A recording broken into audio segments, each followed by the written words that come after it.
Alam na kung bago o dati pang inilagay ng China ang mga namatang istruktura sa Baho de Masinloc.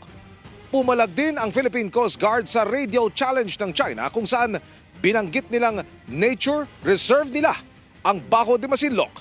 Nakatutok si Chino Gaston. Hindi daw masabi ngayon ng Philippine Coast Guard kung ano ang istruktura sa Baho de Masinloc na nakita kahapon sa Maritime Domain Awareness Flight ng PCG aircraft. Sabi ng Philippine Coast Guard, kailangan daw balikan ang istrukturang nakapatong sa bahura para malaman kung bagong lagay lang o dati nang naroon. These are still speculations. No? As I said, we cannot even confirm whether these are wooden, metal, or concrete. That is the reason why we need to conduct more MDA flight to verify what is really behind those allegedly structure that we found yesterday. Ang Armed Forces of the Philippines iimbestigahan din ang istruktura na posibleng mga natirang poste ng Chinese structure na pinasabog ng AFP noong 1997.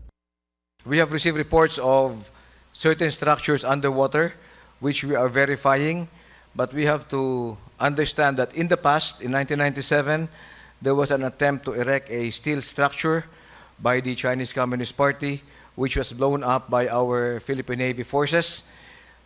Prior to that, there were also reports of building blocks that were reported in Baho de Masinloc. Upon further checking, these were blocks that were installed previous to all the escalation in Baho de Masinloc during the time of the presence of the US bases. Namataan din ang inilatag na floating barrier ng China sa bungad ng bahura para hindi makapasok ang mga fishing boat sa loob. Isang kulay dilaw na boya ang namataan din sa loob ng lagoon ng Baho de Masinloc na hinala ng PCG ay galing sa mga Chinese Coast Guard na mula 2012 ay hindi na umaalis sa loob ng lagoon. Samantala, hindi napigilan ng panggigipit ng China Coast Guard ang paghatid ng ayuda at krudo sa may 100 Filipino fishing boat sa Baho de Masinloc at Escoda Shoal kahapon.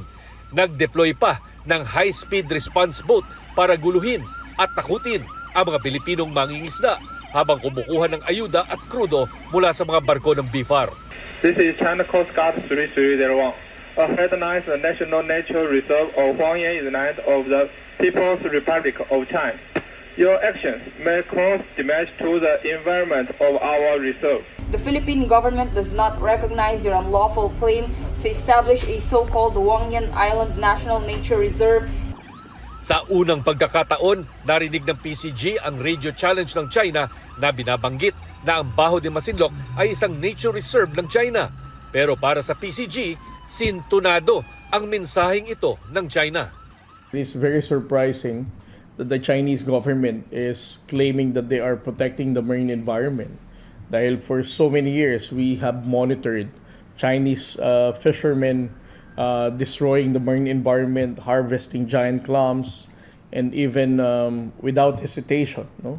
Ang panghuhuli ng pawikan at ng mga endangered species sa Baho de Masinloc. So it's very difficult. It's a hard sell. Kinundin na naman ng US State Department ang ginawang pangwa-water cannon at pagbangga ng China sa mga barko ng BFAR at PCG habang dumaraan malapit sa Pag-asa. Sinusuportahan daw ng US ang Pilipinas sa pagharap sa mga delikadong asal ng China na sumisira sa regional stability.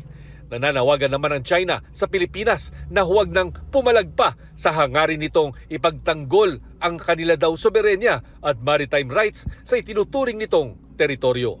Para sa GMA Integrated News, Chino Gaston, nakatutok, 24 oras.